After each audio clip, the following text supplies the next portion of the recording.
Aleluia. Podem tomar seus lugares.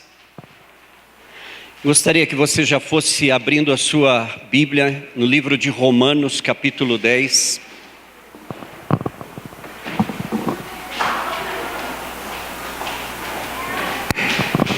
Romanos, capítulo 10.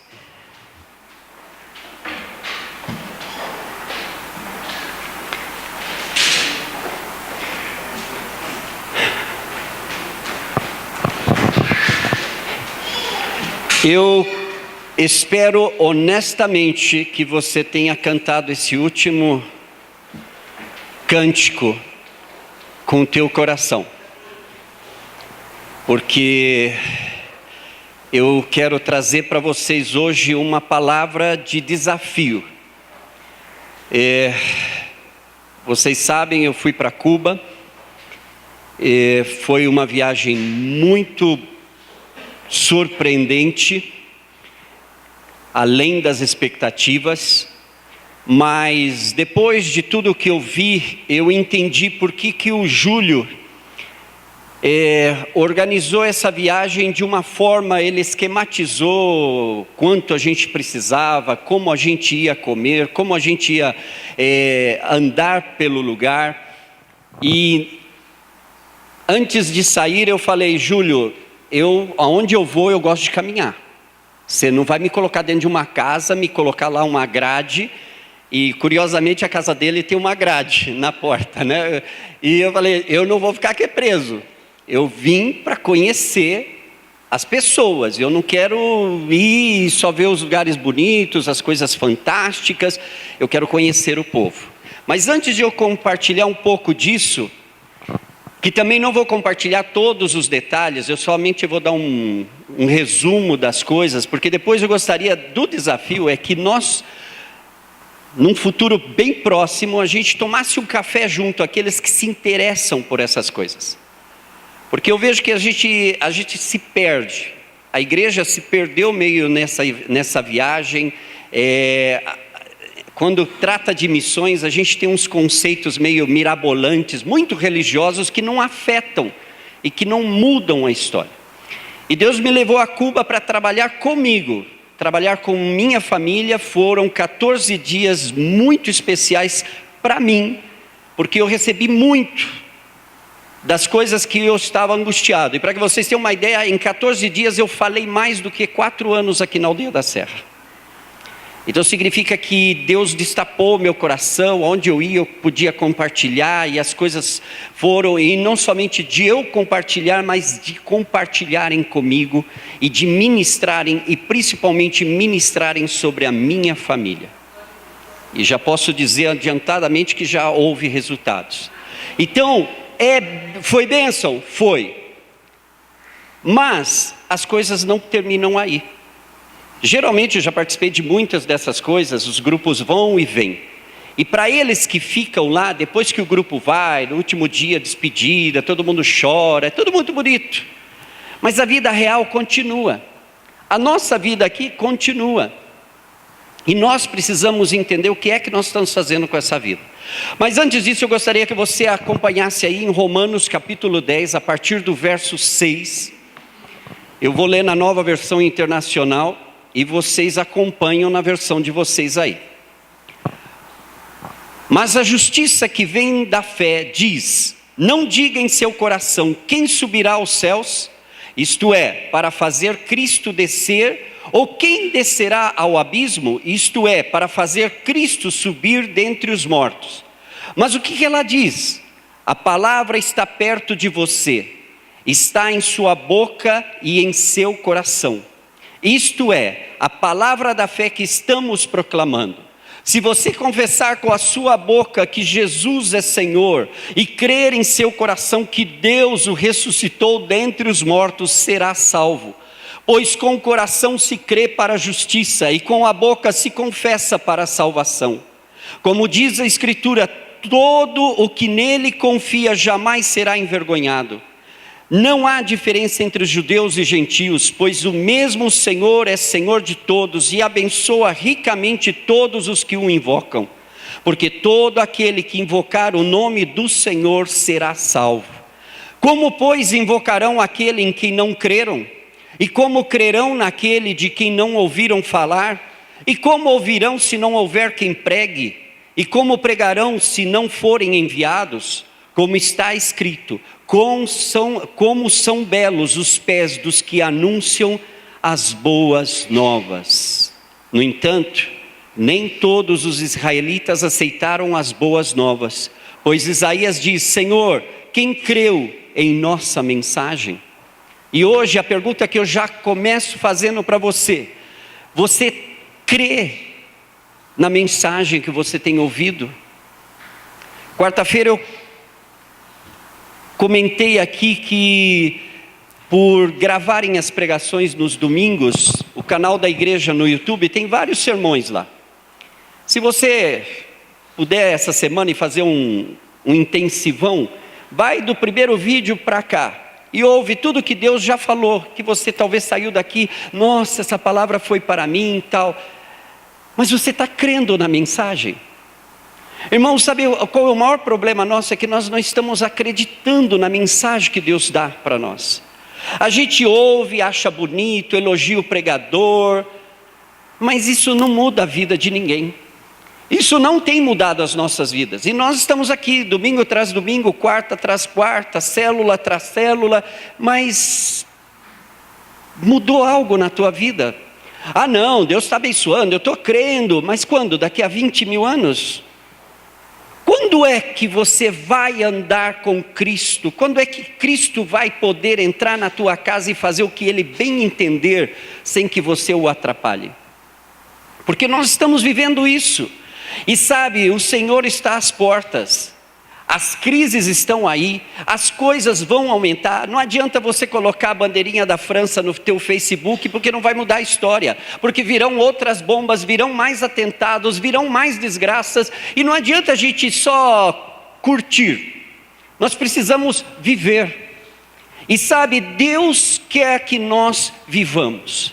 De todas as experiências que eu tive em Cuba, foi de ver um povo sofrido, carente e prisioneiro, mas generoso, fiel e comprometido.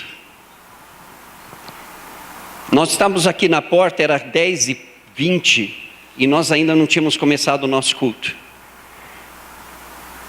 Na casa do Júlio, daqui, lá está uma diferença de 3 horas. Meia hora antes, a casa já está lotada. E não pode passar de 12 pessoas, porque senão a polícia desmancha a reunião. Nas sextas-feiras tem uma casa de um pai do Gabriel, as poucas pessoas aqui conheceram, ele veio aqui pregar numa quarta, que é o cunhado do Júlio. É o melhor oftalmo de Cuba. E o único privilégio que esse homem tem, é que ele tem um ar-condicionado no apartamento que ele vive, que é o padrão de Coab aqui do Brasil. Mas às sextas-feiras, naquela sala com ar-condicionado, se junta um grupo de pessoas que quando começam a orar, não param de orar. A última reunião eu fiquei sentado no chão entre uma cadeira, a porta do banheiro e pensando, Deus, eu vou ter cãibra aqui. E fui, busquei e coloquei, estirei as pernas debaixo da outra cadeira. E 1h30 eu não pude me levantar, porque ninguém se levanta. Está todo mundo orando, está todo mundo buscando, está todo mundo concentrado naquilo que eles estão fazendo. E é isso que me impactou, porque eles acreditam naquilo que eles ouvem. Eles acreditaram na mensagem. Não é que eles são melhores, eles têm problemas igual que a gente, eles têm dificuldades, eles enfrentam lutas no casamento, eles têm problemas com o emprego, eles têm muitas carências, igual que a gente. A questão é, como é que você tem usado a palavra de Deus, a tua fé em Jesus Cristo, para mudar a tua história? Porque é isso que tem faltado. E não adianta você, não sei o quê. Sabe, a gente está muito cheio de mensagens, mas a mensagem deve ser crida. Ela é anunciada para que você creia.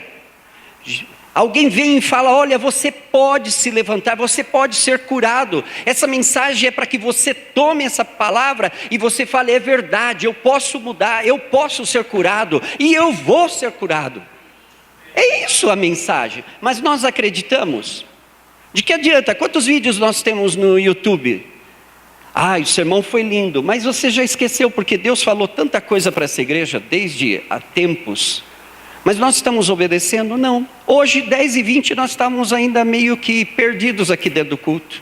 Por quê? Porque nós não acreditamos na mensagem, irmãos. E nós precisamos acreditar. Isa, pode passar. Eu não vou mostrar muitas coisas. Isso é a igreja e a creche que o Júlio está montando. Isso é na casa dos pais do Júlio, um prédio que é a cópia do Empire State. Cuba toda é os Estados Unidos. Os Estados Unidos ajudou na independência de Cuba, os Estados Unidos construiu Cuba, os Estados Unidos até hoje brigam por Cuba, e foi a Revolução Comunista que tirou Cuba dos americanos. Mas Cuba é totalmente americana. Tudo que vocês veem de construção, arquitetura, os carros que eram 1950, uma ilha que é um paraíso, as praias são fantásticas e tudo mais. Em 1950, Cuba era o que hoje nós chamamos Dubai. Rica, só o melhor do melhor, casas de praia dos artistas, dos presidentes e uma montoeira de coisas. Essa é a reunião deles, que não pode passar de 12 pessoas. Na sala da mãe do Júlio, num prédio bem antigo, né? E estão eles aí compartilhando. O Júlio é o líder, o Gabriel é o mestre, e eu conheci um homem que, graças a Deus, ele virá o ano que vem aqui para o Brasil, e espero que você conheça esse cara. Chama Raziel Semanat. É um descendente de haitianos, e ele é a alma deste grupo. Ele é o servo. Eu vi Jesus neste homem. É um garoto, mas ele é Jesus ao vivo e a cores. E ele é bem negro. Mas ele serviu a todos, ele serve a igreja, serve a família, serve a todos. E é o mais pobre da igreja. Ele mora numa casa que a primeira vez que nós fomos visitá-lo, ele se escondeu porque ele não queria, de tanta vergonha que ele sentia do lugar onde ele mora. Graças a Deus, Deus usou a vida do outro garoto que foi com a gente e ministrou sobre o coração dele, e depois ele nos recebeu na casa dele. Uma casa bem carente. Lá nós descobrimos que as favelas de Cuba têm escadas de mármore, porque eram mansões de 1950 que ficaram abandonadas e foram tomadas pelo povo. O que mais me chocou de tudo isso, gente, é que essas pessoas que vocês veem aí se tornaram minha família. Durante toda essa semana, nós estamos correspondendo por e-mail, e eu falo: Júlio, um abraço para o pai e para a mãe. Porque a mãe dele tem idade para ser minha irmã, mas ela me adotou como filho. E eu nunca beijei e abracei tanto umas pessoas como eu abracei e beijei em Cuba. Todo tempo, toda hora, em todo lugar, beijos e abraços. E quem me conhece, eu não sou assim. Eu te dou bom dia de manhã e eu já te cumprimentei, e eu vou passar o dia entrando e saindo, eu não preciso falar com você, eu já te cumprimentei. Esse é eu. Só que lá foi ao contrário. E Deus trabalhou muito nessa área, e eles se transformaram na minha família, e a gente saía junto. Aí eu fui num lugar lá, ver uma cerimônia, que é uma representação de uma guerra que houve um tiro de canhão às 9 da quarta-feira, às 9 da noite em ponto, e eles ganharam a batalha, e então eles chamam o canhonaço. E tem essa cerimônia, é um espetáculo fora do comum, num forte com um castelo, onde morou um príncipe espanhol, tem toda uma história. Só que o pai do Júlio nos levou, e quando nós chegamos na entrada, o pai do Júlio assim: Maurício, vocês são lá, e nós vamos por aqui. Porque Cuba é um país dividido, são dois mundos no mesmo lugar. O mundo do cubano, que é triste, que é uma prisão, e o mundo do turista, que é o paraíso, é o céu na terra. Cuba, se você quer fazer turismo, vai para Cuba, porque é linda. Ainda as ruínas de Cuba são lindas. Só que a vida do cubano não é essa. E aí eu entrei pela porta da frente e eles entraram pela porta dos fundos. E aquilo me incomodou porque o meu pai estava ali. O meu pai me levou no carro dele. O meu pai me estava dando de comer. O meu pai estava me abraçando. O meu pai estava contando histórias para mim. Eu amo beisebol, mas na minha época não tinha no Brasil. O cara é um jogador de beisebol. Meu herói. Eu compartilhei muitas coisas, só que na hora de entrar no museu, ele pela porta dos fundos e eu pela porta da frente. E isso me deixou muito estranho. Eu sinceramente quase é que lá não se pode encarar as pessoas, e já tinham me avisado isso. Mas eu estava com uma vontade de falar umas poucas e boas verdades para aquele guardinha. Só que não podia. Graças a Deus lá dentro a gente se juntou de novo e continua a vida. Mas isso é o tempo todo. Aonde nós íamos, estrangeiros ali, moeda estrangeira diferente, moeda para o povo cubano diferente, é como duas raças no mesmo lugar. Não há uma segregação racial, mas há uma segregação social. E essa é a Cuba. Nos espantamos porque quando chegamos lá, a gente ainda imaginava, até por ignorância nossa, de estar indo para um lugar e não pesquisar o que é que existe nesse lugar. A gente pega as informações que a gente vê por alto na televisão e acha que tudo já resolvido ali. E Cuba já não é um estado ateu, Cuba é um estado laico. Existe muita santeria que deixa os macumbeiros na lona. Nós fomos em um bairro que o bairro inteiro é um bairro de santeria. E as bruxarias, as macumbas, estão todas elas nas ruas. E é um lugar realmente oprimido. E há muita carência. Mas eu não venho fazer apelo sobre essas coisas, porque não é isso que eu aprendi lá. E agora eu entendo porque com o Júlio, quando vem aqui, ele prega a mensagem. Ele não prega Cuba, ele não prega necessidades do povo cubano. Mas ele prega o que transforma e que faz com que eles vivam desse jeito. Família. Essa é uma, pode passar, Isa.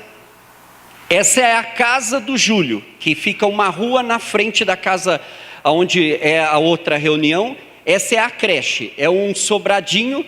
Vocês podem ver aí a fachada aqui do lado direito em cima. Isso aí é bem na avenida, próximo da Avenida do Beira-Mar.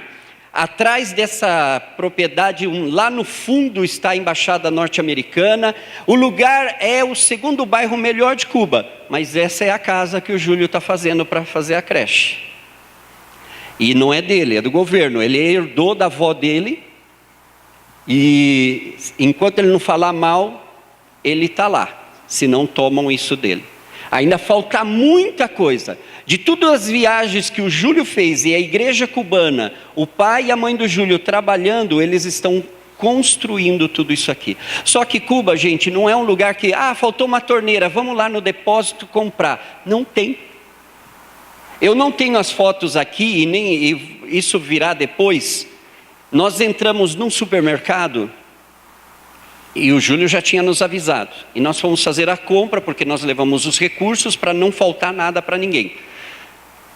E o supermercado, assim, um supermercado grande. Só que nós entramos, primeiro, existe segurança. Mulheres, vocês não usam carteira em Cuba. Lá, mulher não leva bolsa. Ninguém entra em nenhum lugar com pacote. Tem que ir com a mão vazia. As prateleiras, gente, estavam praticamente vazias. O salário mínimo, $10. Uma caixa de sucrilho custava 15. Quem vai comprar? É uma ilusão.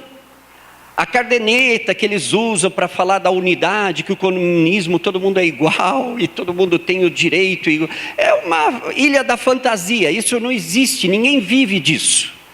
A profissão número 1 dos cubanos é invento. Eles inventam tudo. Eles se buscam da onde não existe para fazer as coisas. Descobri que eles, apesar de muitos cubanos não conhecerem a palavra, eles têm muita fé. Porque eles têm que acreditar no futuro. E curiosamente não vi ninguém mal encarado, todos são sorridentes e todos estão vivendo a vida, porque eles falam, da nossa tristeza tiramos alegria. E eu pensei muito em nós, aqui, Aldeia da Serra, ar-condicionado, lugar, coisas cômodas, dinheiro na conta, almoços e jantares, comunhões e tal, e nós somos muitas vezes infelizes, frustrados, não somos amigos uns dos outros, nos conhecemos há tempos, mas não cremos na mensagem que nós estamos pregando. E hoje a mensagem é que você creia na mensagem. Você precisa acreditar que esse Jesus que entrou no teu coração e te salvou, não foi um mero ato religioso, ele entrou na tua vida para mudar a tua história. Você não vai viver as mesmas coisas se você permitir que ele faça o que ele bem entender na tua vida e ele sacuda você, tire os pecados de você, arrume a tua vida, conserte os teus fracassos e constitui a tua vida naquilo que ele determinou, o propósito de Deus, que é a vida abundante, a vida eterna, uma vida com propósito. Você se considera um homem, uma mulher com propósito na tua vida? Será que você não estamos vivendo a vida porque tem que viver? Sem crer nas mensagens, tudo aquilo que Deus vem falando, domingo tras domingo, gente. Deus tem dado palavras, façam isso, vocês podem fazer e tal. Aí no outro domingo todo mundo volta com aquela cara assim, tipo, eu não posso, eu não me sinto capaz, eu não sei o que eu vou fazer da minha vida. Mas a mensagem não era que você podia, a mensagem não era que você ia fazer, a mensagem não era que dava para mudar a tua história. Então por que você está parado? O que é que está te impedindo? O que é que está te amarrando? Algum demônio? Precisamos expulsá-lo. A gente precisa parar de ter medo do diabo e começar a lançar ele fora das nossas vidas. Porque ele tem saturado a igreja de muita mentira, de muita lorota. E por isso que nós não vivemos. Dá um passo mais, Isa. Essa é a casa, o estudo bíblico. As duas aqui que estão na mesa, foi uma que nós fomos num bairro de Santeria, de um pastor Lázaro, bem pobre, bem carente, nos avisaram. E lá nós fomos assim, com guardas nos acompanhando, cubanos, porque o bairro é barra pesada. Só que nós chegamos lá, não tinha, o pastor desapareceu. E aí, como a gente não tinha o que fazer, o pai do Gabriel falou, então vamos para casa e vamos estudar a Bíblia. E eu pensei, a gente vai chegar, vai tomar um café, bater um papo, que é isso que nós fazemos aqui? Nos trancaram naquela salinha e tasca a mensagem. Um falou, outro pregou, o outro orou, levantou outra e pregou. E todos estudaram a Bíblia. E eu saí e falei, Deus, foi uma reunião assim, do nada, porque o outro compromisso falhou e do nada eles estavam concentrados naquilo que eles estavam fazendo. E aí eu fiquei, Deus, como nós perdemos tempo no Brasil, como a gente perde tanto tempo com tanto lero-lero, quando nós poderíamos juntar os nossos talentos e os nossos dons e revolucionar as nossas vidas, aqueles que estão ao redor de nós. E essas coisas é o que comove, porque o lugar não tem nada de especial. Aliás, fazia um calor bárbaro. Se não fosse o bendito ar-condicionado, que é o privilégio que aquele homem tem, a gente estava se derretendo, mas a questão é, todos eles estavam buscando a Deus. Porque eles fazem isso. Eu comecei a questionar individualmente cada um dos que iam lá na reunião. Eles acreditam de verdade naquilo que eles ouvem. Eles estudam a Bíblia e eles creem que a Bíblia é a verdade. E nós temos 1000 coleções de Bíblia, e Bíblia no celular, no tablet, no computador, e nós lemos os versículos e meio tipo,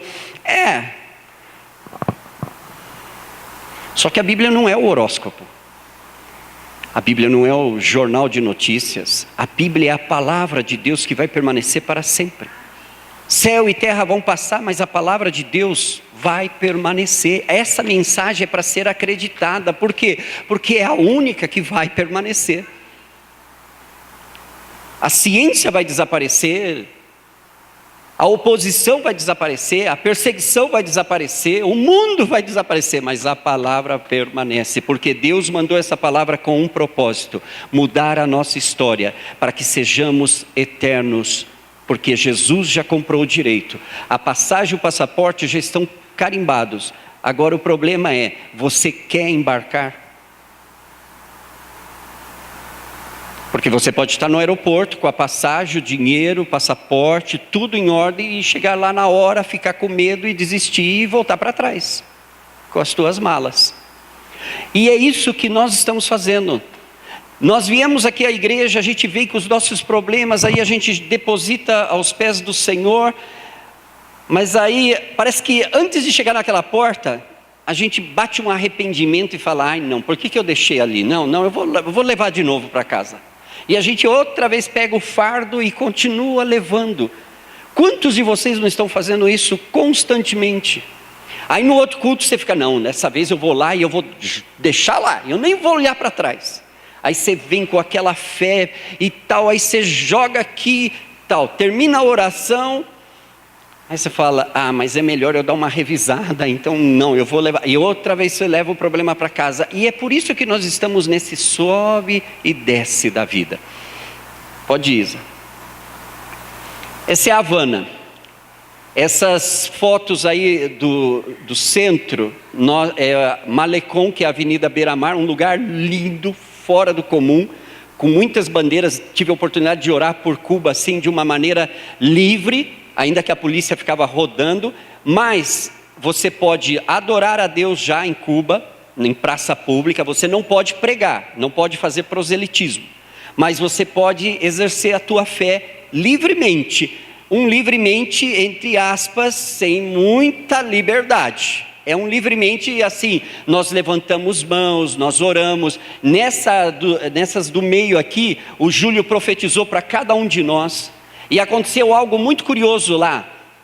Os que me conhecem sabem dos problemas familiares que eu tenho.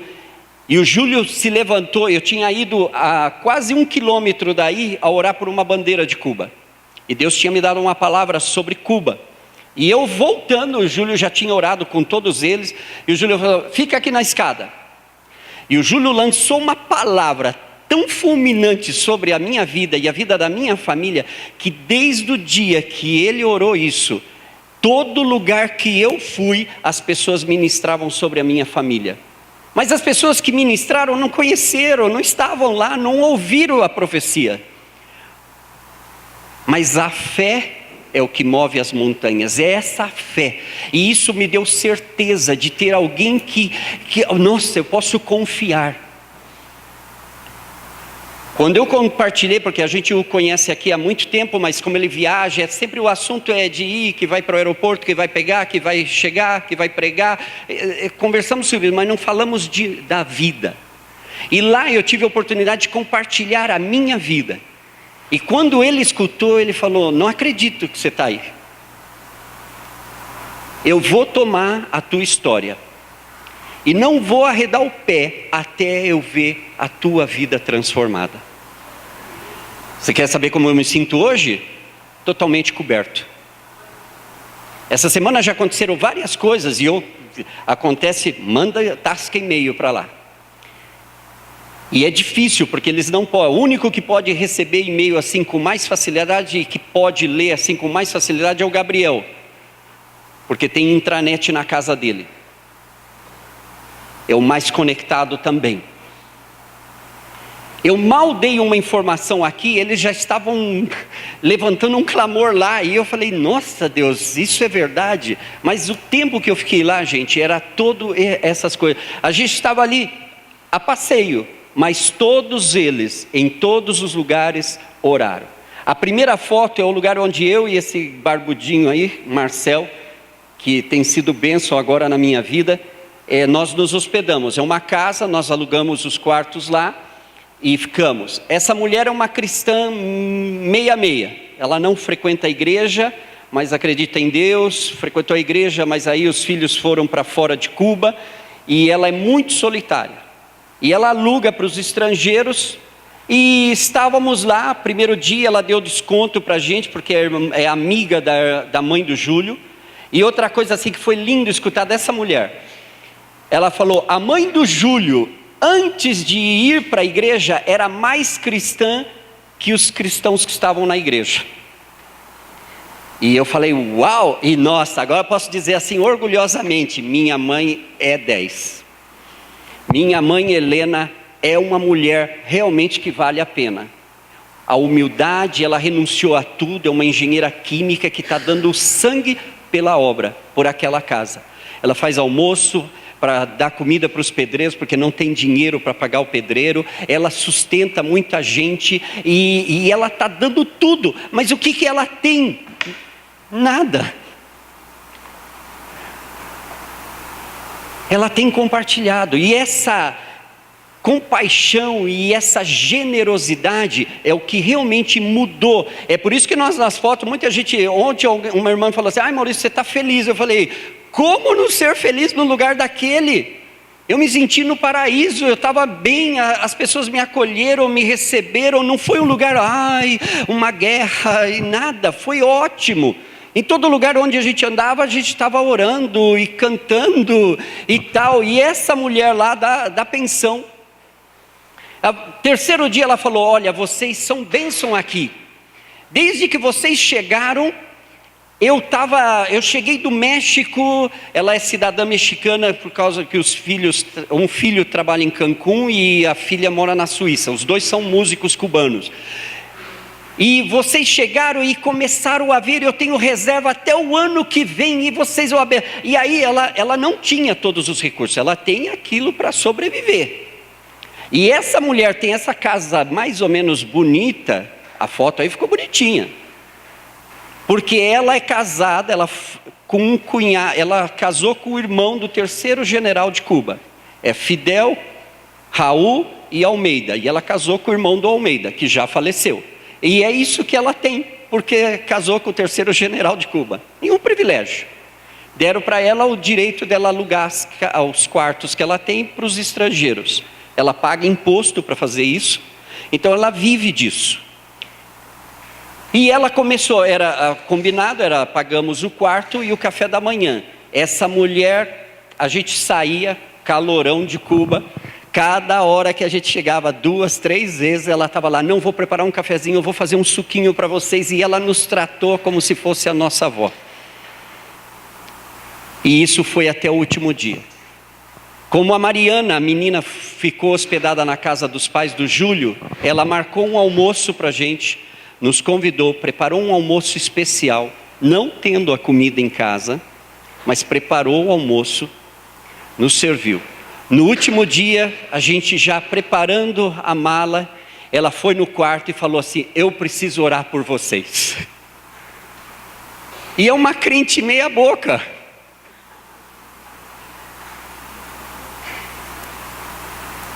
Mas a fé acredita na mensagem. E foi tão gostoso compartilhar, por quê? Porque não foi tudo um mar. E se eu falar, irmãos, eu fui lá e sofri, mentira, foi muito bênção. Mas a bênção é justamente essa comunhão, irmãos. Quando nós fizemos, eu comentei isso quarta-feira aqui. Nós começamos a andar, o lugar onde nós estamos é o segundo melhor bairro, então as coisas são melhores, mas a gente foi para Havana Velha. E o que o comunismo fez tudo em Cuba é os Estados Unidos. A casa de governo era o Capitólio, mas Fidel, quando assumiu o poder, ele falou, eu nunca vou governar desse lugar. E hoje virou um museu. A gente não pôde entrar porque estava em reforma. E ele construiu uma mini Brasília do outro lado, que é o melhor bairro, onde ele mora. E onde ele governa, onde moram os ministros e tudo mais. E nós estávamos nisso, e a Havana Velha e a Centro Havana, que são 2 bairros, né, que seria tipo a Praça da Sé, Santa Efigênia, a região ali da República, ficou abandonado, porque eles tiraram tudo que era do governo, transferiram para um bairro totalmente diferente, um luxo, e deixaram lá abandonado, e virou um bairro. A Centro Havana é um bairro de santeria, e a Havana Velha é um bairro de coisas muito bonitas, de muitos museus, só que um bairro abandonado. E nós fomos em Centro Havana, onde mora o Semaná. Na primeira vez a gente não tinha ideia, e quando nós começamos a subir as escadarias, nos veio isso: uma favela com escadas de mármore. E Deus tocou o coração do Marcel, e Deus mostrou assim: essa é a tua vida. Você é uma construção maravilhosa, mas que está em ruínas. E ele ministrou isso na escadaria. E quando ele ministrou, a primeira coisa que eu pensei: Aldeia da Serra, o que é então, Senhor? Como que nós estamos? Nós vivemos no luxo, nós temos tudo isso aqui, mas como que está o nosso coração para Jesus? Será que nós não estamos vivendo em ruínas espirituais?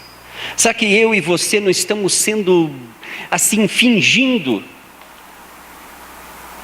Numa das terças que eu tive que pregar no estudo bíblico deles, gente, eu cheguei lá depois de um bombardeio de uma semana, Deus falando, eu cheguei lá morrendo de medo, e falei: Gabriel, eu posso mudar um pouco o curso do estudo bíblico? Porque eles sabem Bíblia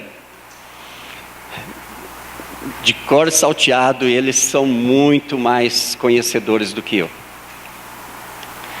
E eu falei, ele me deu: Maurício, você tem a liberdade, você traz a mensagem que você quiser. E a primeira coisa que saiu da minha boca, eu falei: irmãos, eu estou aqui para dizer que ao chegar aqui eu descobri que eu sou hipócrita. Quão hipócrita é a minha vida de fé? Porque há mais, irmãos. Hoje eu estou aqui nesse púlpito na expectativa de que você mude de vida, na expectativa de que Deus realmente seja real na tua vida, que o teu coração seja de Jesus, mas de verdade, não de boca para fora, mas que seja algo que mude a nossa história. Por quê? Porque você não está sentado neste lugar, Deus não nos colocou neste lugar para a gente morrer. Nós estamos aqui para marcar a diferença aí fora. E agora que o bicho vai pegar, que as crises vão chegar, que as coisas vão complicar, é aí que nós deveríamos estar como eles, juntando mais unidos, mais oração, mais próximos uns dos outros, ajudando-nos uns aos outros. A última vez que eu preguei aqui, falei: você tem que ser generoso, seja generoso com o teu próximo, ajude. Nós levamos todos os recursos e nós chegamos, o Júlio, lógico, já tinha esquematizado, nós levamos recursos, fizemos compra, e para não gastar fora, nós fazíamos tudo na casa da mãe do Júlio, ela que preparava a comida, graças a Deus, porque ela cozinha, ela tem um dom. Ela não gosta de cozinhar, mas Deus deu um dom para essa mulher, porque ela cozinha bárbaro. E nós realmente, eu falei: Júlio, isso, e ele falou: isso não é Cuba, Maurício, é que vocês estão aqui, é um estado diferente, isso não é Cuba, mas como vocês estão aqui, e nós comprávamos a comida, convidamos toda a igreja, no primeiro domingo toda a igreja almoçou lá, com aqueles recursos que vocês ofertaram aqui. E aí, no passar do tempo, a gente tinha ido no mercado, que foi para sair do mercado, eu falei das prateleiras vazias, a Mariana, ela se escondia entre a gente, um guardinha atrás da gente, e ela assim com o celular tirando foto, porque a gente falava, a gente sabia se a gente ia ser preso, se eles iam, porque é cheio dessas coisas, todo mundo, vigiam até o lixo. E eles ainda não me passaram essas fotos das prateleiras vazias, dessas coisas escabrosas. Só que eu chegava em casa e eu falava: nossa, mas isso aqui a gente não comprou. Nossa, mas aquilo ali a gente não comprou. Nossa, e aquilo, mas de onde que vem? Aí nós começamos a ver, um irmãozinho ele tinha pescado um peixe, que virou, a gente apelidou de Willy, porque ele é bem baixinho, Albertico, e ele é bem pequenininho. E ele pescou um peixe para receber o pastor Júlio, que estava vindo do Brasil. Só que o peixe ficou enrolado, vai no almoço de amanhã, não vai dar, que a gente vai sair, visitar a igreja não sei das quantas e tal. E o peixe foi enrolando lá no freezer. No último dia a gente comeu o Willy. Porque eles falavam assim, o peixe está tanto tempo que ele vai voltar para o mar. Então, como ele é baixinho, a gente ia colocar ele lá no Malecon, na Avenida Beira-Mar, e ia jogar o peixe, e ele ia passar a mão como o Willy, a baleia. E aí a gente viu isso. Apareceram uma dúzia de bananas, a gente não tinha comprado, e não é fácil de achar isso lá. Da onde veio? Era uma irmãzinha que era o que ela tinha na casa dela. Ah, mas como estão os irmãos aí, vamos levar o que eu tenho para eles. E a coisa mais terrível para mim, para o Marcel, que é filhinho de papai, a Mariana, que é filha de missionários, foi sair na rua com o Júlio, com o Gabriel, que hoje para nós é como família. E eu via lá e falava, Júlio, e essa barra de chocolate? O preço, eu tinha o dinheiro para comprar, não, para mim não era tão absurdo, não era caro. Mas aquela barra de chocolate que eu devoro em 1 minuto, eles comem em 1 ano. E aí a gente não tinha vontade de comprar nada fora, porque mesmo um dia nós ficamos sozinhos, os 3 brasileiros, sem nenhum cubano perto. Aí nós pensamos, não, agora a gente vai fazer a festa. Saímos na rua e não tivemos coragem de comprar uma bala. E o que nos moveu a isso não foi, ai que pena, não. É que toda vez, quando eu olho para eles, eu penso, eles são a minha família. E Paulo exorta, vocês não estão sofrendo, mas pense nos irmãos que estão sofrendo. Lá nós falamos muito, se Cuba é assim, como será a Coreia do Norte? Como serão aqueles que estão na China? A China, gente, pasme, Brasil, país de missões, celeiro de missões, que é uma vergonha de missões. China, que é um lugar perseguido, eles estão indo em contra do governo comunista e proclamaram essa semana que vão mandar para o mundo 20 mil missionários. Como que eles vão mandar 20 mil missionários se eles estão presos dentro de um país comunista? Se eles são torturados, são mortos, tanta coisa acontece, mas eles se propuseram a mandar 20 mil missionários, porque o Senhor está às portas e necessitamos levar essa palavra a todo mundo. E nós aqui comodamente ficamos, ai que bonito. Hoje eu não quero compartilhar, tem uma... Casablanca, essa já é outro grupo, é uma mini ilha, a gente vai de barco para esse lugar. Foi um sábado, nós fomos fazer jejum e o Gabriel pregando ali. Gente, esse povo é o mais pobre da região. Mas a Helena, a irmã do Júlio, falou, eles ensinam muitas lições para a gente. Quando o Gabriel terminou de pregar, a irmã da casa veio e falou assim, ele é o mensageiro, nós fomos abençoados com o mensageiro. Todo mundo, amém, então abençoe o mensageiro. E todos eles foram tirando dinheiro e colocando no bolso do Gabriel. E ainda nos serviram um almoço, nós compramos o almoço, nós pagamos para fazer o almoço. Eram os mais carentes, mas se vocês, o Marcel e a Mariana, eles vêm de igrejas tradicionais, não estavam acostumados muito ao fogo do Pentecostes. E eles ficaram impressionados com a forma como este povo ora. Então, hoje eu não vou compartilhar, eu já selecionei só mais ou menos para vocês darem uma biscada aí. Mas isso não é a mensagem. Isso não interessa, isso interessa para mim. Agora que eu vejo, eu falo, puxa, eu conheço, eu abracei, eu beijei, eu cheirei eles. E quero voltar o ano que vem numa dinâmica totalmente diferente. No último dia com a mãe do Júlio, que é agora a minha mãe, A gente viu que ela ia chorar e graças ao bom Espírito Santo, ele me deu um estalo de uma coisa que é muito típica em América Latina. Há uma canção, e geralmente isso acontece em Bolívia também. Quando você vai se despedir e a pessoa está naquele chororô, que vai ser aquela angústia para todo mundo. E assim, no meio da rua me veio, não, isso não é um adeus, é um até breve.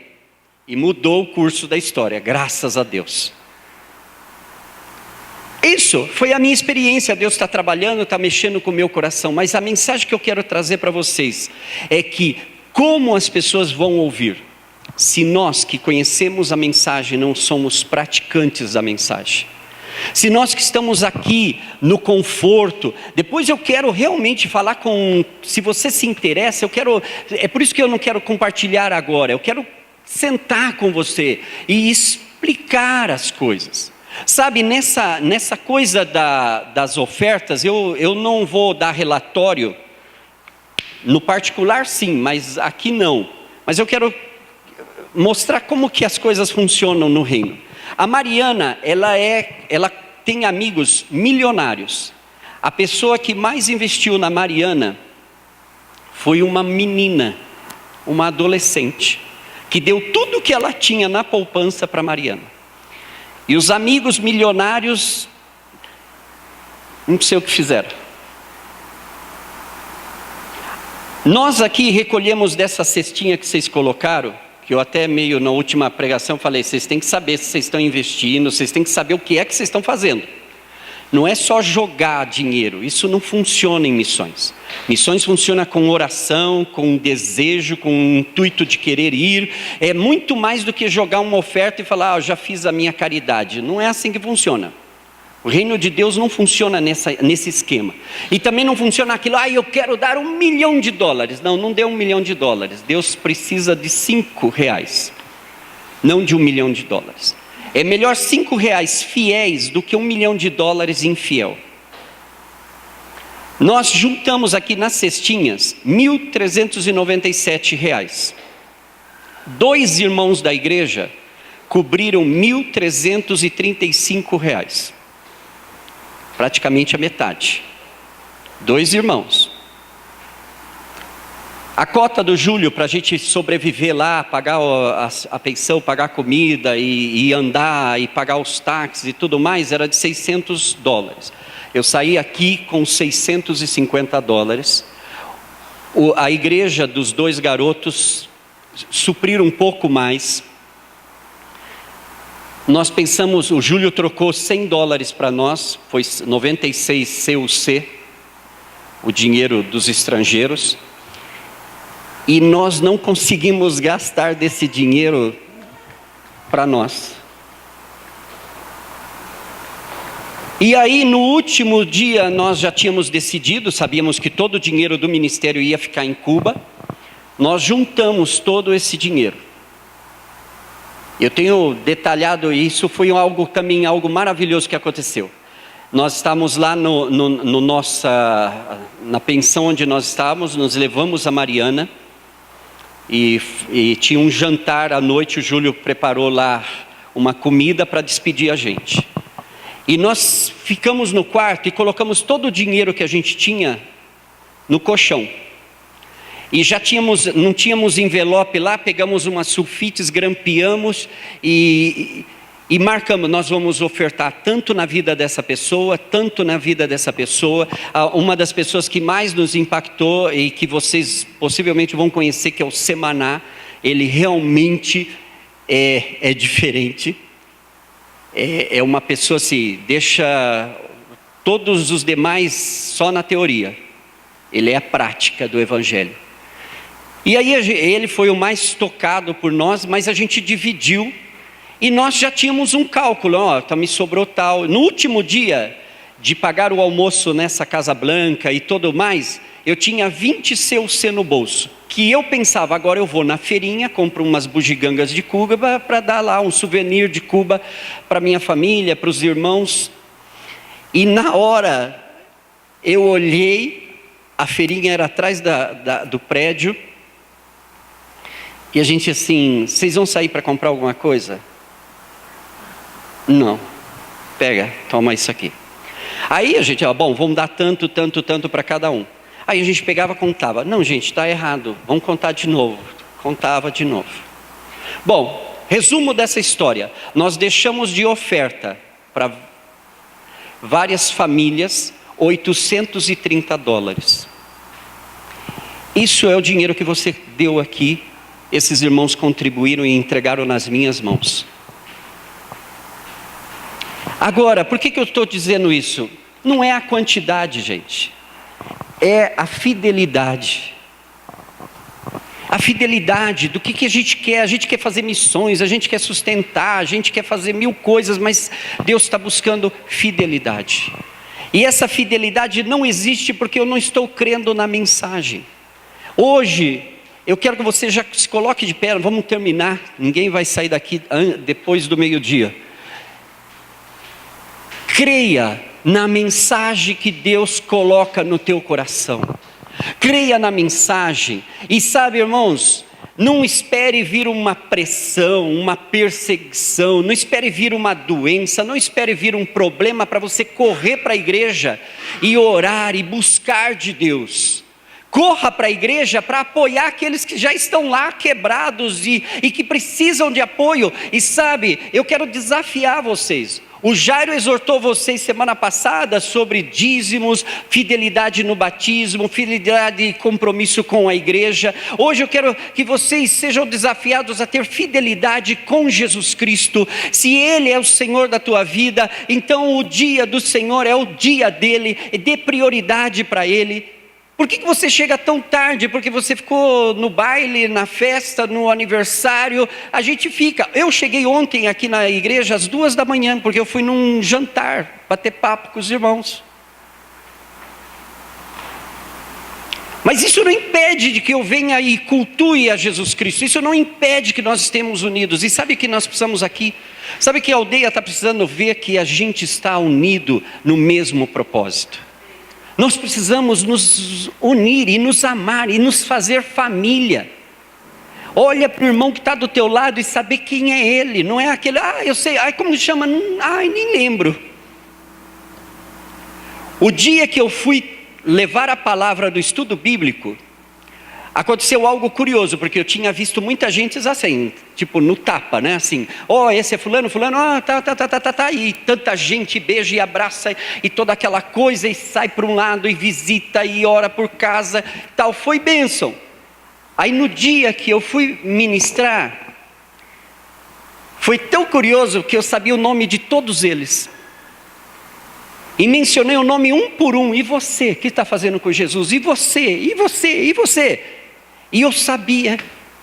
Eu estou aqui hoje diante do púlpito, conheço a maioria de vocês de séculos, e eu não sei o nome de todos vocês. Será que não tem alguma coisa errada nisso? Será que a gente está fazendo as coisas meio torta? Eu deixo isso para você meditar, para você pensar, irmãos. Porque as coisas vão piorar. Mas nós podemos melhorar. Se há uma lição que eu aprendi lá, daquele povo, e é o que me faz assim ter um coração agora agradecido por conhecê-los, é esse espírito de, no meio da dor e do sofrimento, encontrar forças para viver e viver feliz. No meio da carência de tudo que eles têm, eles têm um compromisso com Deus. E não é que não tenham problemas, que não tenham dificuldades, que não precisam de uma palavra de exortação, que não precisam de conselho. São iguais que a gente. O que muda é que eu vi que eles acreditavam na mensagem. E nós estamos aqui com tudo de bonito que nós temos, e a mensagem ainda não está sendo acreditada. Sabe, pega a tua Bíblia e começa a crer na mensagem que ela tem para você. Vamos mudar a nossa história, vamos mudar a história da nossa casa, vamos mudar a história daqueles que estão ao nosso redor. E se Deus nos colocou em Aldeia da Serra, vamos mudar a história de Aldeia da Serra. Mas isso é um compromisso com Deus, não é com o homem, é um compromisso de cada um. Se eu e você estivermos comprometidos, o domingo que vem vai ter o dobro de pessoas aqui. Por quê? Porque eu não vou vir sozinho, eu vou trazer alguém. Eu vou insistir, antes de sair de casa eu vou ligar, eu vou encher a paciência do sujeito essa semana, mas eu não vou deixar que ele fique dormindo no domingo que vem. Isso é fácil. Aí vai estar cheio, mas não se emocione, porque isso é só emoção. Agora é o compromisso de estar todo o tempo apoiando essas pessoas. Não é um convite para uma festa, é um casamento, é um vínculo familiar.